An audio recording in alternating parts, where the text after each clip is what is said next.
All right. Sorry about that. I assumed if I scheduled the live stream, it would just go live. It wanted me to connect to software. It was a whole thing. So I tried, but that didn't work. All right. But thank you for joining. Sorry about the confusion to start off. You shouldn't try things like that for the first time in the field, in action. All right, so I am in Hong Kong. I will be going back to the mainland on Tuesday, but wanted to take this one last opportunity to chat with y'all live before I go back into the land of the restricted internet. So somebody was saying Danny Haifong. A lot of people have been mentioning this. Danny Haifong is streaming every day from China. All right. First of all, Danny has contacts that I do not have. So who knows exactly how he's doing that?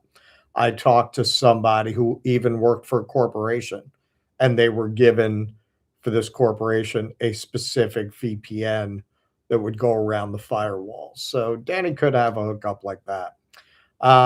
Or the other way, there is a workaround I figured out that should work. You can't use unlimited data because they don't like you to use up that kind of a heavy packet of data all at once. So they'll throttle you when you try to do that. But if you get a big data package, they don't really care. They want you to use up the data, so you'll have to buy more. You could theoretically do it that way. I don't think it's really going to be worth it. I'm back 2 weeks from today. So what am I going to do that for? Um, so this will be the last live stream. I should still be able to put up videos though. All right. So nice to see so many of you filing in here. So yeah, 2 weeks from today, I am on a plane back to New York City, which is going to be very, very strange, to say the least. I am sure I am going to experience culture shock like I've never experienced in my life. It's going to be very, very weird to be back, not just in New York City, to be back in the West after being in Asia for this long, growing accustomed to just the whole vibe in Asia, which, needless to say, Southeast Asia and China have a very different. It's very two very different worlds, very different. But there's definitely a certain commonality overall between these cultures, certain religious practices, customs, rituals that you see, at least where I've been, you see throughout Asia that they hold in common. Uh, Things I picked up, religious practices in Thailand that I see them doing in China, they're doing in Hong Kong. Um, but yes, like being back there, even just I've been trying to keep up with the news because I don't want to be like I've been cryogenically frozen when I go back and have to do the show. What happened for the last month? So I have been watching the news. No place else is like that. I'm sorry, man. Like the whole toxic, poisonous dumpster fire that is the political discourse, particularly in America, but in the West in general. It's just not like that other places, man. Like America in particular is nuts. Nuts. Like there's no other word for it. Like no other people think like that or talk like that. Like anywhere else you that I've been on this trip, people really value peace. Like they really just want to live their lives and be at peace. Like being at peace is very highly valued. Like it's one of the main things that people want from their government. And a big part of that, as has often been observed, is America doesn't really know what war is. there was one civil war on the American soil, and that's it. Like every other war was very distant. You go to these places like Vietnam, where it didn't start with the Americans. That goes back to the French, and they were invaded by China as well. They really value peace because they've seen war. You go to these places like Cambodia and Laos, where people are still getting blown up by unexploded ordnance. This whole idea of posturing yourself like, yeah, we're gonna call it the Department of War. Like, it's nuts, man. It's nuts. No other people on earth conduct themselves that way. They would think you were crazy. Like they just don't talk like that. They don't talk that way. Um, that has maybe been the thing that made the biggest impression on me. That's going to make it the hardest, I think, to go back because I'm always going to have that perspective now. That like so much of what our whole political discourse with it's it's not just that it's wrong. It's madness. It's madness. It's insane. It's a population that's gone completely insane. Um, I'm not saying everybody else on earth has a perfect government or has a utopian society or has no problem, but I'm saying that the starting point, particularly for Americans, is madness. Like you're starting from a place of madness. Like the whole culture is nuts. It's insane. It's nothing like any other people on earth that I've encountered. Like it's not normal for people to walk around that obsessed with confrontation and violence and fear. Like people don't walk around so afraid. Yeah, not coincidentally, the 2 tour groups I've been on in Asia. Now I'm off the group tour. Now I'm solo again. But the 2 tours I've taken, I was the only American both times in this part of the world, man, because you live in such a stew of fear. Americans don't want to go anywhere, man. They think the world is so dangerous. And it's the opposite. It's actually the opposite. You're in much more danger being in America than getting out of America. That is the honest truth. I've never felt threatened anywhere that I've been in almost 4 months of traveling. I've never felt like, man, I shouldn't go down that street. People have been nothing but nice. I've never felt that. You start to feel that a little bit when you come over to Hong Kong, which is more like a Western country. So let me see if you guys have any have any questions. I have more to say on that, but let me just see what's going on in the chat here. Thank you guys for coming out. Yes, it is truly an exceptional country. That is for sure.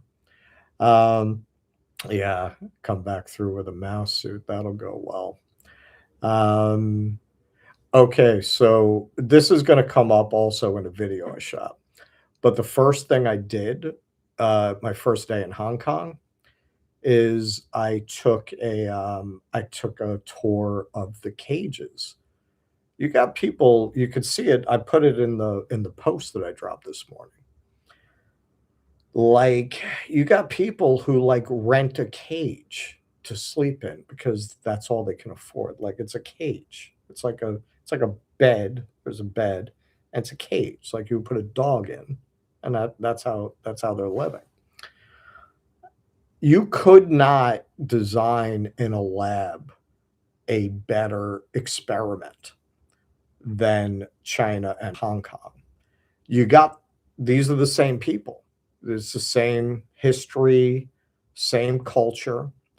One had the British here for over 150 years, and they instilled a parliamentary liberal democracy and capitalism. And then you had a successful communist revolution on the mainland, and you had these 2 groups went in those 2 different directions, and now it's kind of a perfect laboratory experiment of what the result of that is. On the China side, I would not tell you this if it were not true. I would just look, I'll be honest, I'm still traveling in this part of the world. If I had certain things to say, I would probably wait until I get home.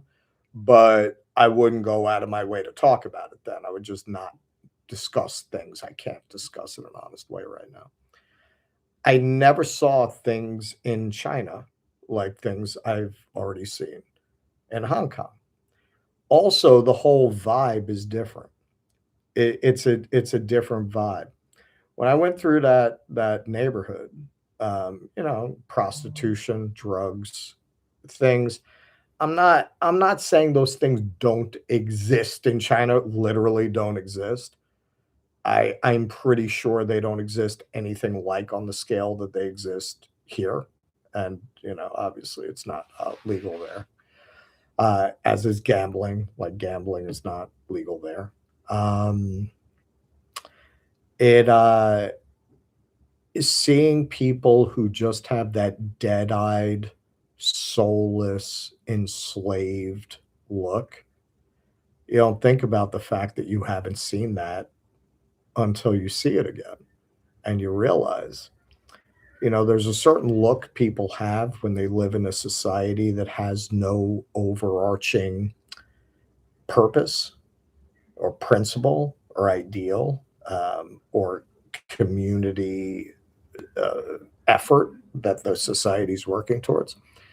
There's a look people have when their whole life is just to work to survive another day, to have enough food to eat another day.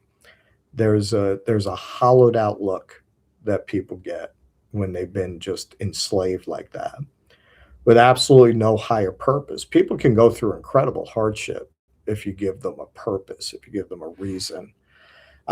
In spite of what people will tell you about greed and individualism and human nature. In my experience, people will put in the most effort when they feel like they belong to a community and what they're doing is part of being part of that community.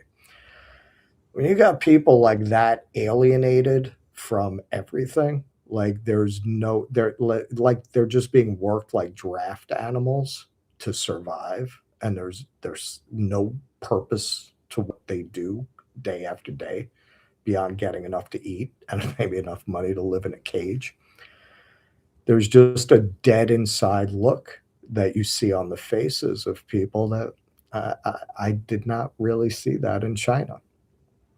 I'm not saying nobody's poor in China, but it also makes a difference when, and that is a big difference. The tone in China is we're working towards improving the material conditions for all the people in China. And that's a whole vibe. That's a whole vibe. In a capitalist society, almost by definition, it's everyone for themselves. And if you live in a society where that's the value and you don't have anything for yourself, what do you have? Nothing, because you don't even have a purpose. You don't even have a community around you. You don't even have a society you can believe in. You're just like you've been reduced to just a slave, really. I mean, you're just a slave. It was very interesting going and seeing this, just slum area and people living in these horrific conditions. Because I hear people say, some people say to me when I post some things about China, what about the 50 million homeless? I can say now from being there that I would bet a lot that that is just completely made up, that it came out of some, propaganda psyop thing that they stuck it on the internet somewhere and people repeat it. There's absolutely no way you have that kind of homelessness in China, and I didn't see it in all the places that I went. I didn't see it. You see it here pretty fast. So, if you're going to talk about an indictment of the system, go look at those cages. That is what capitalism produced here. So you had the same people went in two different directions.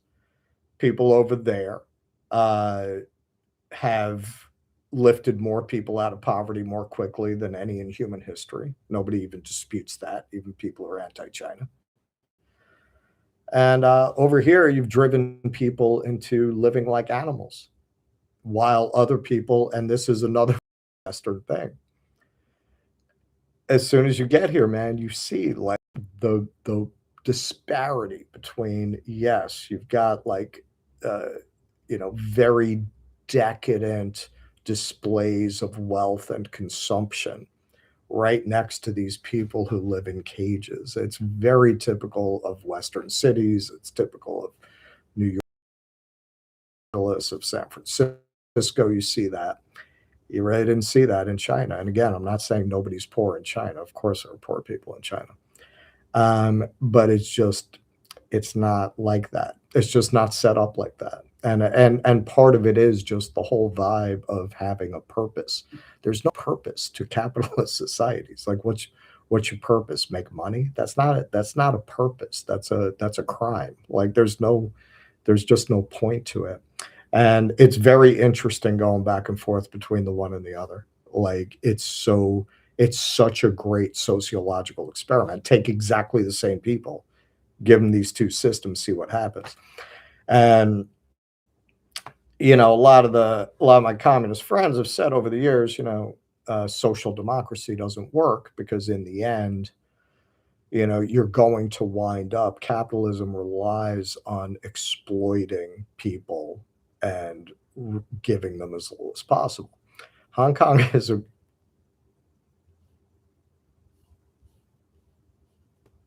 Sorry about that. I got a pop up. Hong Kong is a great example of that too, because you know what? They have most of the things that the people who were on the Bernie campaign, like myself, most of the things we talked about, they have them in Hong Kong. You get 15 years of free education. Um, their best university, which is ninth ranked in the world, Hong Kong University. It's not free, but it's like 6,000 tuition a year. Um, as opposed to like Caltech is like what, like 60,000 or something. Um, Healthcare is not free, but it's heavily subsidized. Very much like China, it's not free; it's heavily subsidized. To stay in a hospital overnight costs about $36 American, which is like $300 Hong Kong.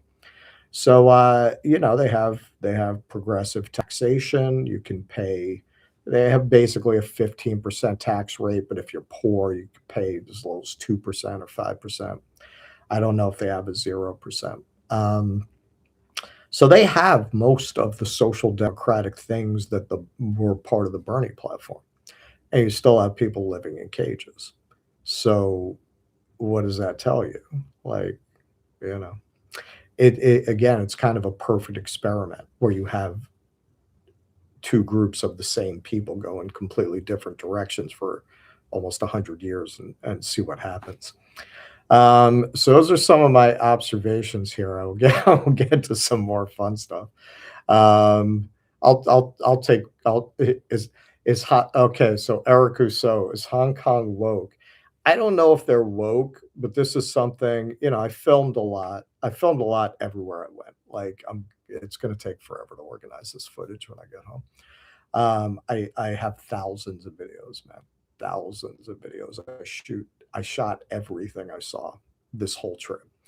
But um, they were having like a pop festival here when I was going around the Victoria Harbor waterfront there in Kowloon yesterday. And it's the same as everywhere, man. Like they want to generate all this excitement. Ooh, pop culture. It's fucking empty and meaningless, man. It's meaningless. It's pointless. Ooh, look, manga. Like what is that? Like it doesn't have a point. It has no purpose. It has no point. It's decadent. It's it's decadent art. It's pointless. It's like when you have a society that of necessity has to avoid addressing the things that are actually important to people, it inevitably winds up having to create art that's a meaningless distraction and try to generate excitement from that. And of course, the only people who can really get excited about that are people who themselves are pretty privileged. and this is why there's such a disconnect between the general public and the arts today. It wasn't always like that. It's like that now because the purpose of it is no longer to empower, it's to distract. It's to help with the psyop. That's what that is, you know. And yeah, I mean, you ask woke. When I went over to that pop thing, they had a whole display about famous Hong Kong divas. So you have a little bit of that, but probably not as bad as we have it um, in our own fair land. Um, okay. All right, so I'm going to show you some of the fun stuff that I've been accumulating in my British museum way. All right, so this is from the Terracotta Museum. These are things I assume most of you are due dissidence watchers. These are things you're going to be seeing on the bookshelf very shortly upon my return. Now, I was very disappointed when I first got here. I couldn't find Bruce Lee stuff. I was like, how can there not be Bruce Lee stuff in Hong Kong? But I was just looking in the wrong places. So I got this. This will be living on the bookshelf. All right, little Bruce Lee there, and this I'm really excited about. Chinese version of the Way of the Dragon poster. Hang on. Uh, it's mirrored, so it's like confusing me. All right, but more fun for my audience. More fun for my audience. Mao Zedong playing cards. I'm thinking about getting a bunch of these as like a membership drive. Like you sign up member for Due Dissidence, you get a pack of Mao playing cards. Also, these are really pretty commonly available here. Original printings of the Little Red Book in China in English. This one has handwritten notes in it, which I'm pretty excited about. So that one's for me, but I did get a gift one. I did get one as a gift. So be nice to me. Maybe that gift will go to you. All right. So get so come on, man. You've seen my bookshelf. You know that's my jam. You know I love tchotchkes. All right. So this is something you want to know, but you wouldn't think of it because you don't know it. All right. So the kind of dental floss that we use does not exist in Asia. So if you do floss, there are two things. There's this. Basically, it's like a metal. You get the idea. So there's that, or there is this, which I'm not crazy about. You get the idea. It's like, right? But yeah, like the dental floss we use on the roll does not exist here. Now I already dropped that. Oh my God. See, I shouldn't have this up here, man. That's going to last in my house like 3 days. All right. so, so, so, all right. I'm going to have to be careful not to reveal personal information while I do this. People are very curious. I did a little video about that. Eventually, the video will come out where I showed myself buying things with the Alipay. All right. So there's no personal information. All right. Yeah. All right, so that is, oh, it's all bright, right? You can't really see that. No, you can't really see that. Oh, well. All right. So anyway, the point I would make about doing things on a phone, like making all your purchases on a phone.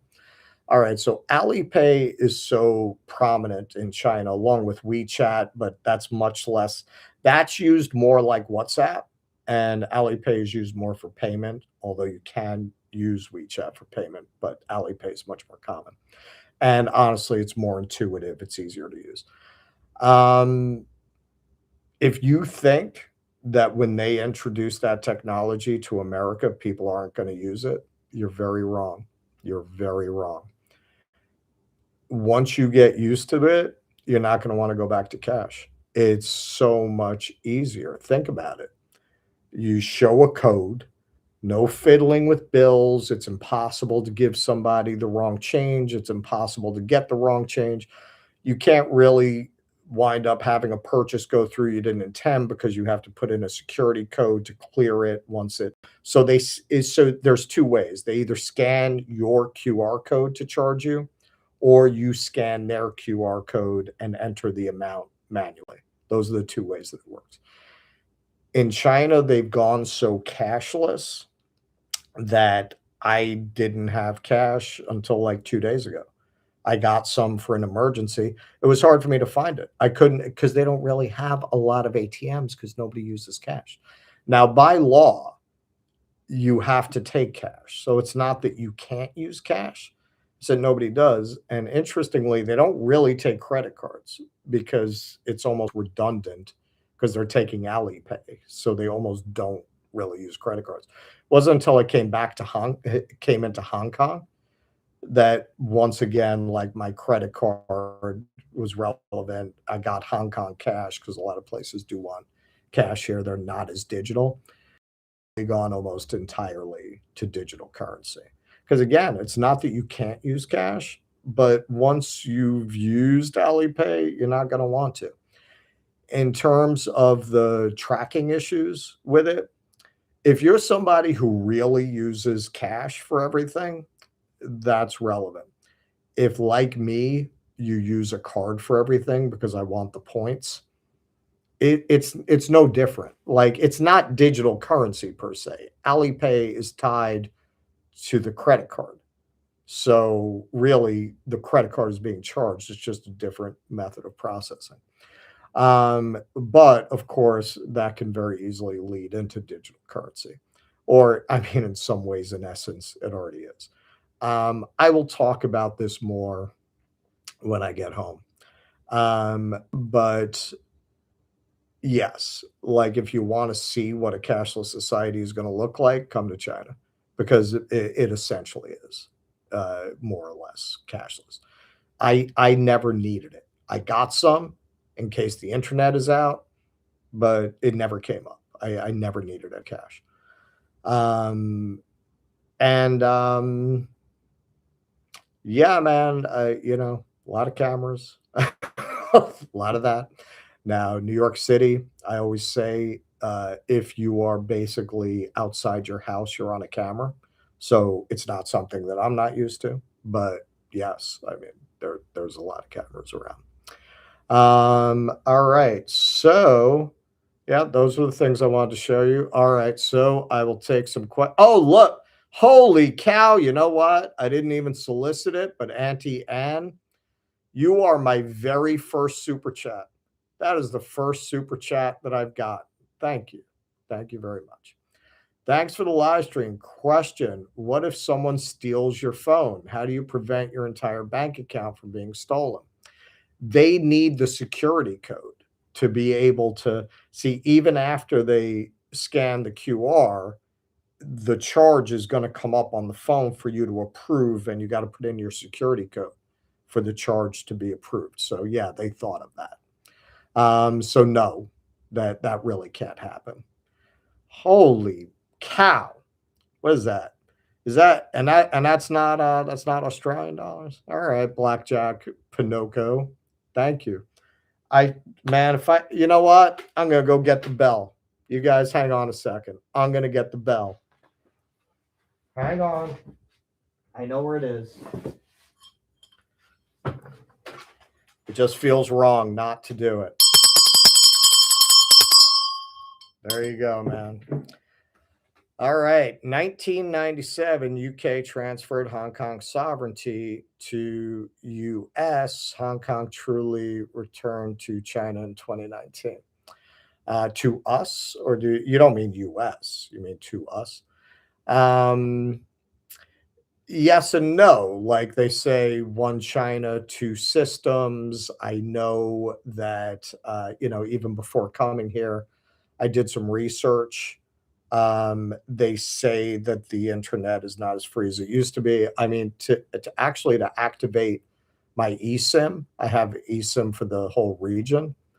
I had to, like, fill out a form online, like, all my phones went I'm traveling with 2 phones.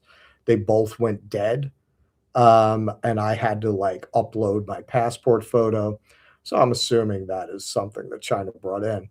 At the same time, it's very clearly not the same as China. Like, it's very clearly, a different I mean, I'm doing this, so, like I said, I know some people have done it, I know Danny is doing it. Danny might have the hookup to have a hookup. It might be that. Or, like I said, there is a workaround I figured out. If I wanted to buy, like, a really big data plan for my computer, I could probably do it. I'm coming home in 2 weeks. I don't see any point at this stage of the game to go that far. As long as I can drop videos, which I can, I've been doing. I have 2 scheduled, right? Well, 1 scheduled as a premiere that you probably some of you have noticed. I have another one that's a little lighter, biking in the rain and yang show that'll drop Saturday. So it's good. And then, I'm home like right after that. Sparky! Thank you, my friend. My brother visited communist China around 1985. I imagine it's changed a lot since then. He said Chinese like to play basketball and he played pickup games with them. You know what I heard? He wasn't talking to me. There was a Chinese guy on my tour of Hong Kong on the poor part of town. And I overheard him saying we used to have neighborhoods like this in China 20 years ago, but not anymore. And that was my experience. You could even see in certain places that I went where you could see the old dilapidated housing that was abandoned and the new housing that they built for the people to move into. So yeah, again, it's a tale of two systems, and I gotta say, for most people, for the average person, for the quality of life of the average person, from what I have witnessed, from what I observed, things are better on the mainland. And I know in a lot of ways that flies in the face of, well, you have access to the full internet. Yeah, and you got people living in cages. I think a lot of these questions come down to whether you believe that a whole population without any specific political project or point of view can govern itself, or whether when you allow basically unrestrained accumulation of capital, that the most people, particularly without having any kind of political education, are going to be so propagandized and so susceptible to being manipulated by propaganda from oligarchs that they can't govern themselves. I don't know, man. If you've watched the show for a long time, my point of view has evolved quite a lot. Go on X, man. That's kind of makes a case right there for the idea that you're better off with a group of people with a governing philosophy oriented around improving life for people than to leave it to people to figure out what that is for themselves, because they're just too prone to being controlled, man. You don't have democracy. People talk about I mentioned this in the video I dropped by the dam. You can't vote out the communists. Well, you can't vote out the capitalists. Show me how you're gonna vote out. Show me how you're gonna do that. So, okay, I'm ranting again. All right, so Eric, I'm gonna have a lot to say when I get home. There are things I'm not getting into right now, but I will when I get back. Eric Rousseau, better food capital, Hong Kong or commie China?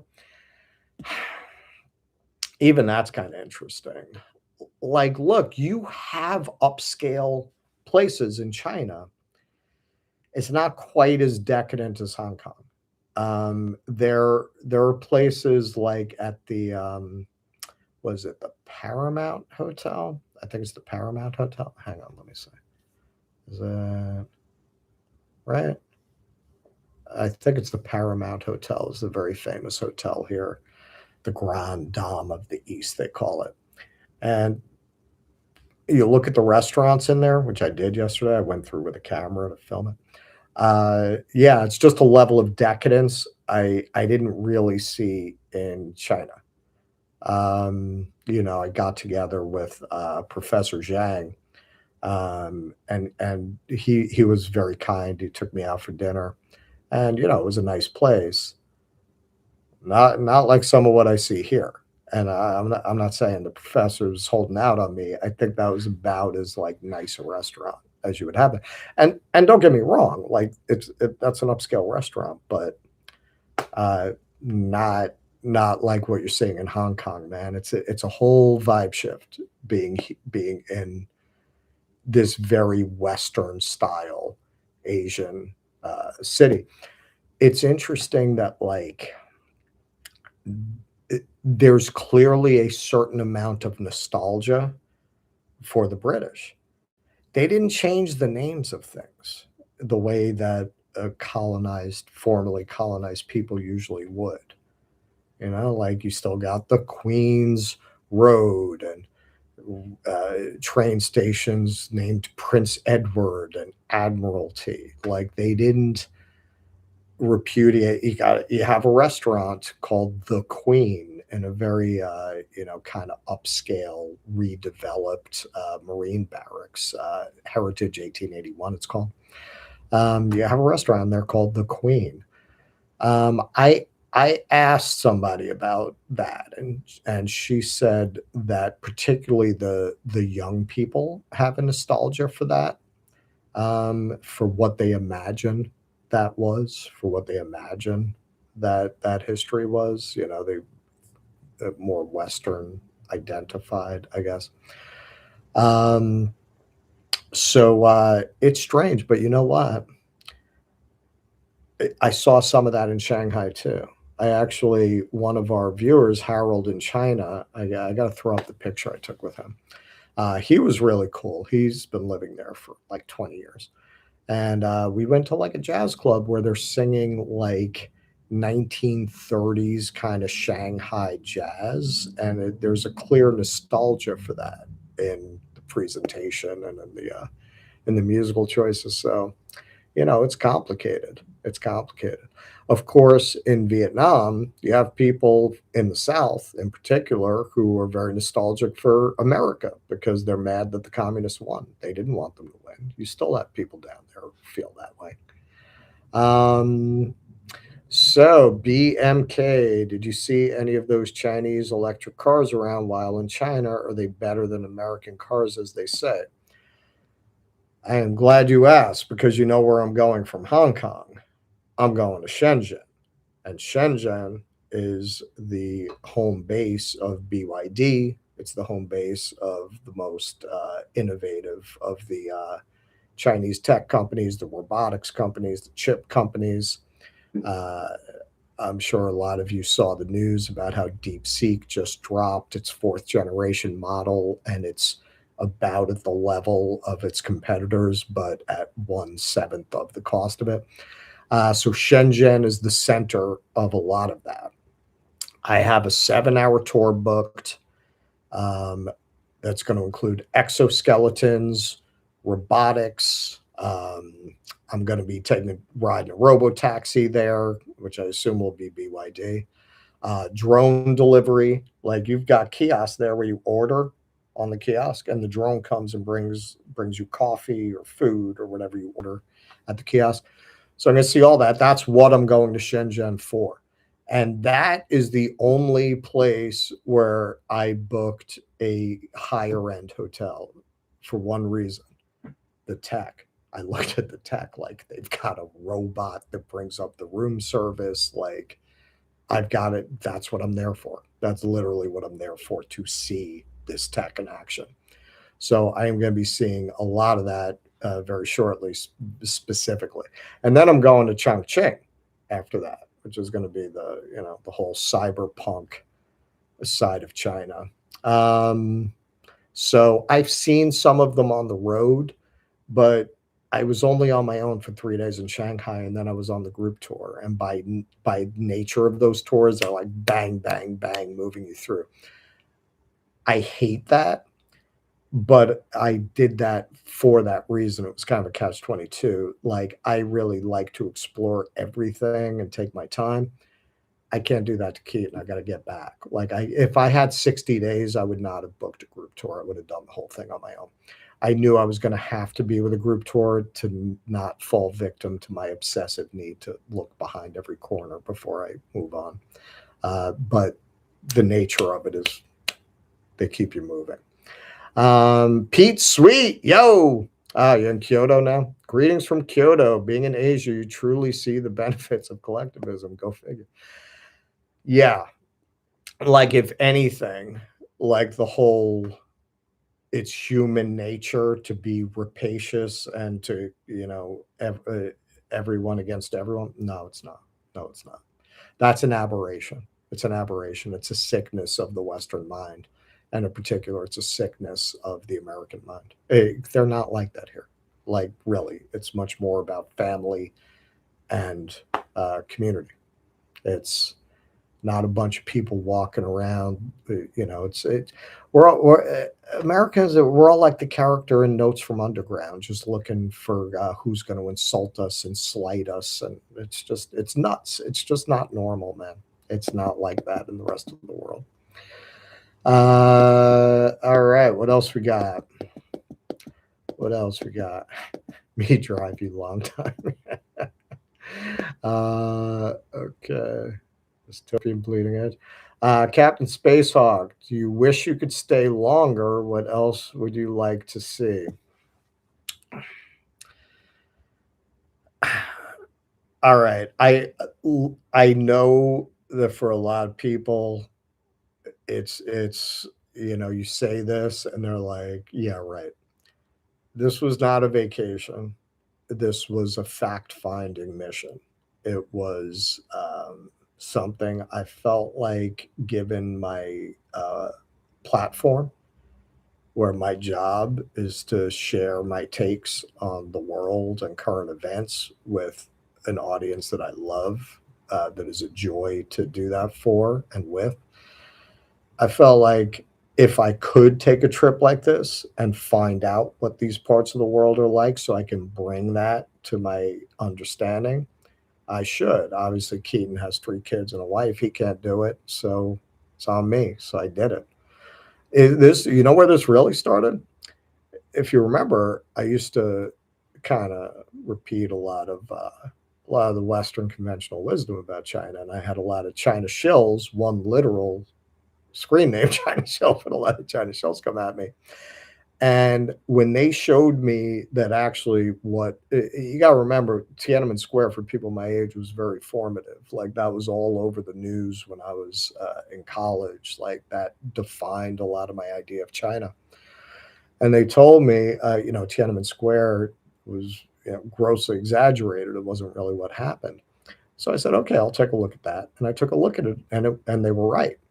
They were right. Like, that was mainstream reporting like 10 years later. Like, corporate media was like, yeah, this didn't happen. This didn't happen. And at that point, I said, you know what? I'm not going to talk about this anymore because clearly I don't know enough to talk about it, but I'm going to go there. That was about 2 years ago. I said, I'm going to go there. Now I did.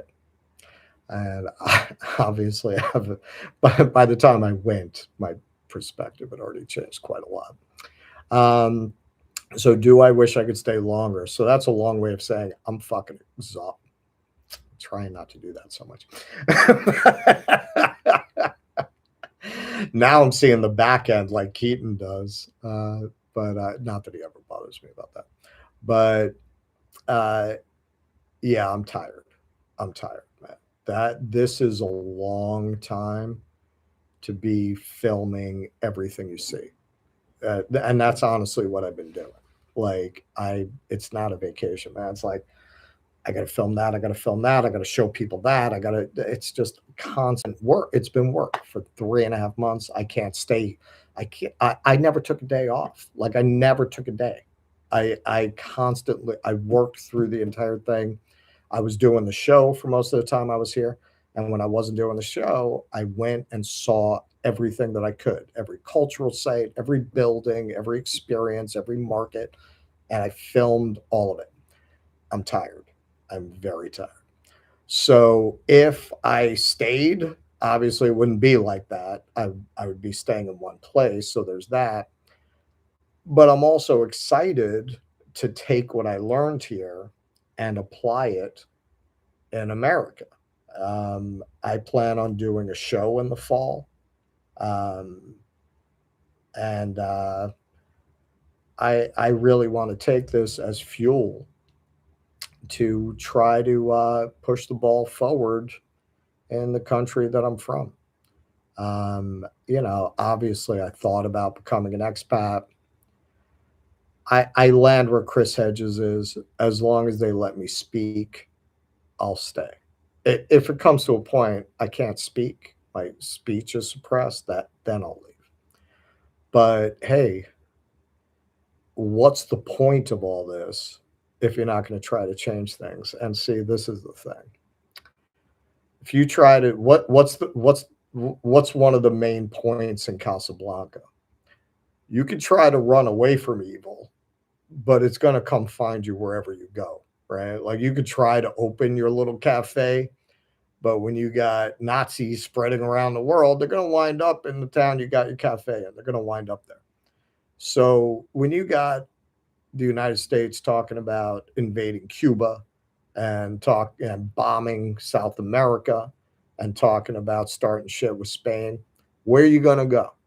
Where are you going to go that's not going to be affected? And on the other side of that, as somebody with a platform and a residence in the heart of the empire, I feel I have a responsibility, not just to Americans, but to my fellow human beings around the world who are being dragged into hell by this psychopathic empire that I happen to be a citizen of. You got a responsibility of them to try to grind the wheels to a halt. And who's better placed to do that than people who are there? You're much better place to do that than if you were somewhere else. So I feel kind of morally obligated, as long as I'm safe, as long as my safety is not threatened, and I can speak to try to change things from not from the inside in the sense that's usually meant, but from the heart of the empire where I live.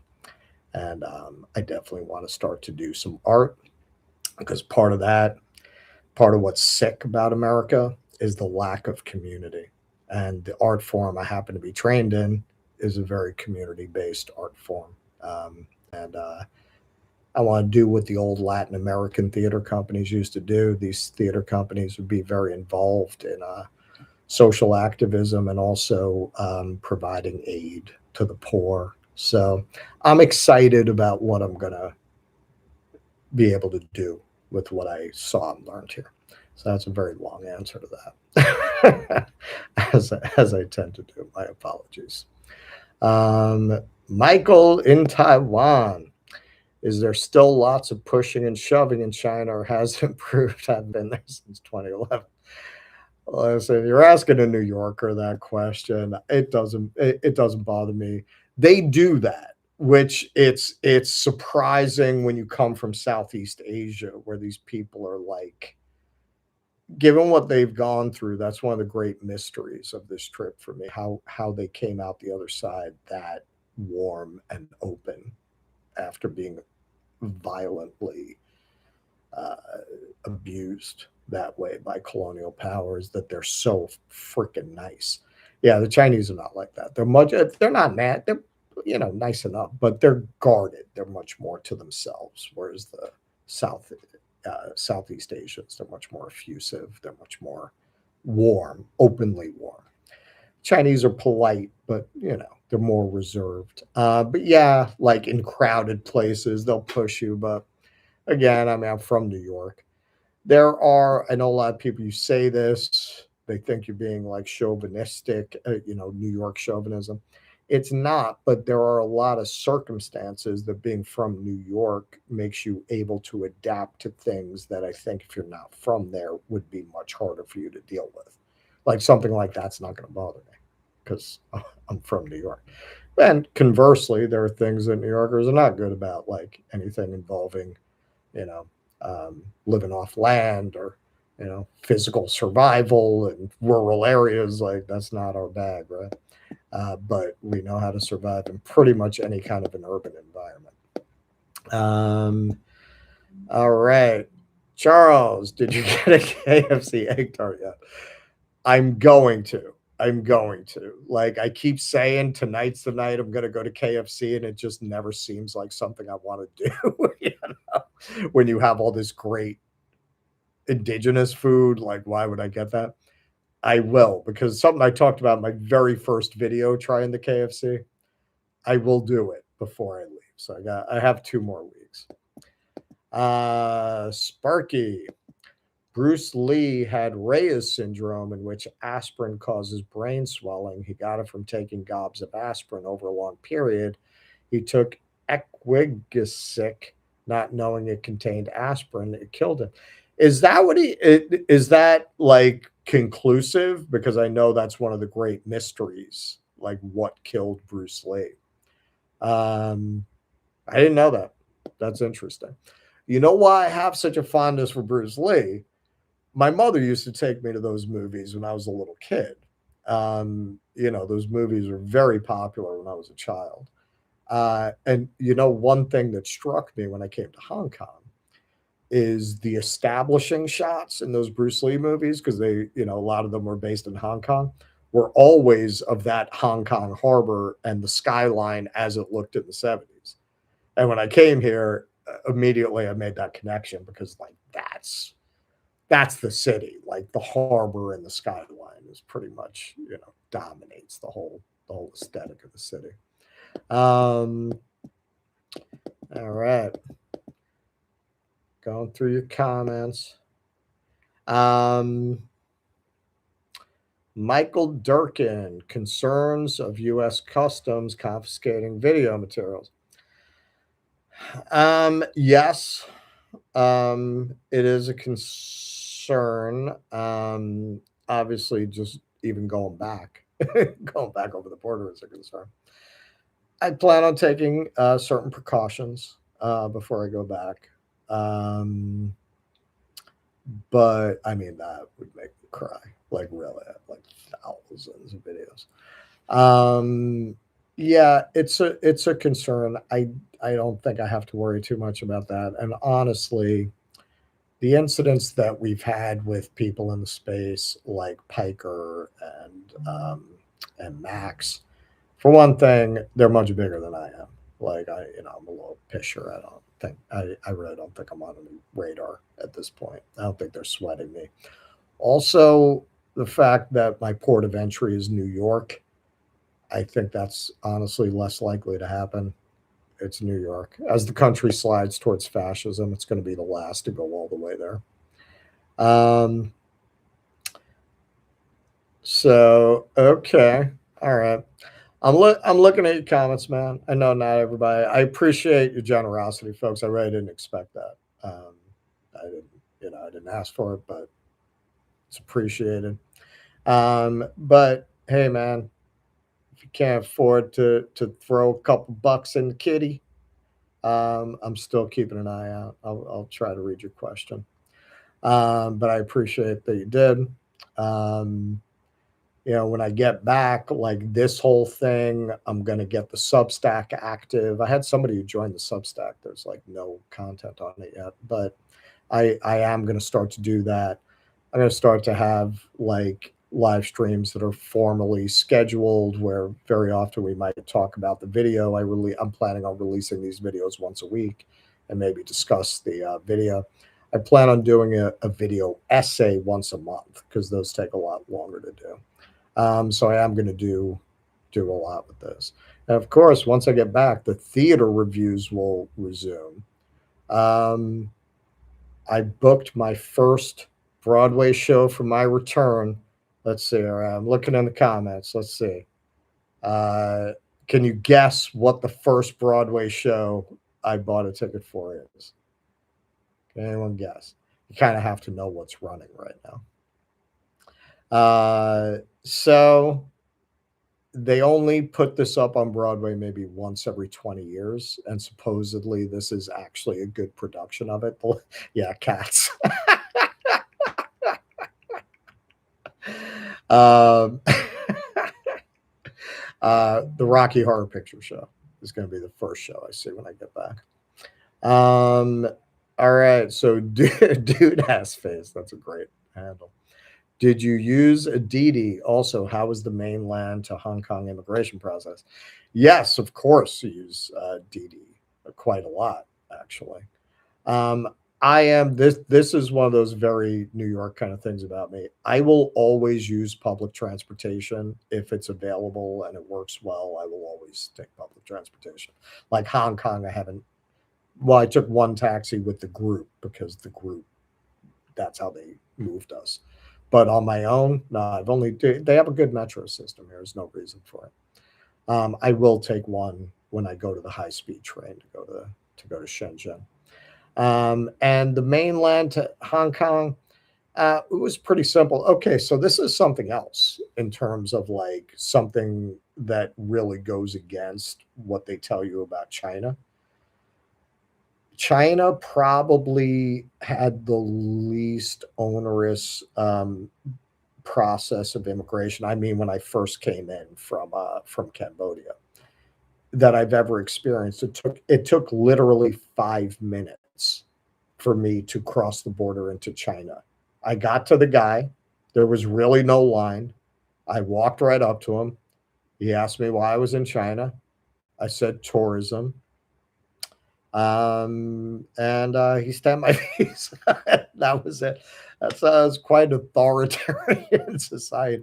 Authoritarian societies usually are not known for waving citizens of the country that's most antagonistic towards their nation that's surrounding them with military bases, just waving them in on their say so. But yeah, that was the extent of it. Coming into Hong Kong, even easier than that. Like it wasn't even asked a question. Like you do have to clear customs, but it's very pro forma. You give them your passport, they scan it, they stamp it, you're in. So it really wasn't a big thing. Sparky, I went down the rabbit hole on Bruce Lee's death in the late 90s when the internet was still open and discovered this about it with my research. I think I was the first to let it be known. Really? Like you broke the story? You broke the story of Bruce Lee's death? So yeah, but is this like established? Like is that's my question. Like is this like that's the final word on it? I look Asian already. It's the lighting, man. I always like you guys know that I have a Mongolian great grandfather, right? That's part of why my eyes are droopy like that. It's part of why people have thought that I'm stoned since I was 12, although I was a little. But no, it's like a remnant of the epicanthic fold there in my eyes. That's why it's like that. And this lighting is not doing me any favors right now. Back to the miserable empire, you peasant. Look, I'm looking forward to seeing my friends and to giving people gifts. I got a lot of friends, and a lot of my friends have kids. I got some stuff for Keaton and his wife and his brood, and I have other friends with kids. I got them stuffed pandas and elephants and a rat and all that stuff. Um, how did a monk? So okay. See, I'm gonna hook you up. I don't want to be like a classist, Like I want to read some comments from those amongst us who can't necessarily afford a super chat. Not saying you can't. Maybe you're just cheap. I don't know. How did okay? How did Lady Alex M? This is a good story. How did a Mongolian encounter a Jew? LOL. Okay, I asked the same question because, all right, I have a very tortured family history. So I didn't really know my father very well. Him and my mother got divorced when I was 2. and I didn't really meet him again until I was 16. So he tells me that my great grandfather's Mongolian. That was a 6'7" Mongolian woodcutter was my great grandfather. I said, "Well, why am I so short?" But that aside, like, yeah, I had the same question, like, how could there be Mongolian Jews? There are still Mongolian Jews who live by the border. This is what happened. The Mongolians didn't really, yeah, seriously, 6'7". My father's like 6'2". I got my height from my mother's side of the family. They're short people. But it's also why, like, there are certain things that, like, don't go with that. Like, I have these very thick forearms and, comes from, like, another branch of the family. Um, so I did the research. Because the Mongolians just kinda had a vague animism as their religion, when they had their brief empire, they tended to just take on the religion of whatever region they were living in and administering. So the Mongolians that were in Egypt, a lot of them became Jews. And then when the Mongolian Empire collapsed, they brought Judaism back to Mongolia. So there's still this tribe of Mongolian Jews that lives by the Mongolian border. It's funny. If you look at my eyes, if you know the actress Ellen Barkin, she has very similar eyes to mine. I saw her on I saw her in an interview, I think with David Letterman, and she was like, this is years ago. She says, "Yeah, I just came back from Mongolia." He said, "What were you doing there?" She said, "There's this tribe of Mongolian Jews I'm descended from." So I went to check it out. So there you go. That is how Mongolians became Jewish, or a certain number of them. Um, Dude ass face. Coming from mainland China to Hong Kong in 2024, the process was a little more involved. How was that? I'm just telling you, man. I mean, it wasn't that involved. Lined up, gave him the passport, we were in. On Tuesday, I go to Shenzhen. I'm assuming it's pretty much going to be like that. Um, and yeah, and then it's it's on the one hand, it's always like this. When I think about when I got to Thailand, that seems like 8 lifetimes ago. And because I've constantly, been on the road, having to really, like, to do this and not mess anything up, a part of your brain has to constantly be on logistics.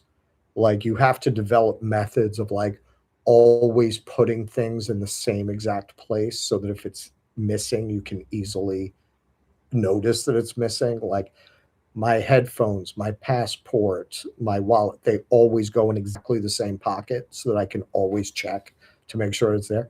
It's things like that. Like, it takes up bandwidth, like, to make sure, did I do the digital arrival card before I go back into China? Did I book the tour? Did I book the hotel? Did I download the Chinese name of the hotel, because a lot of the taxi drivers, most of the taxi drivers will not be able to read it in English. Like, you have to think about all that. And you're constantly having new experiences. All that to say, I haven't had time to process it. Like, I haven't had time to process what I've experienced. I think it's going to be a lot when I get home. Like, that's going to be the first time I'm able to really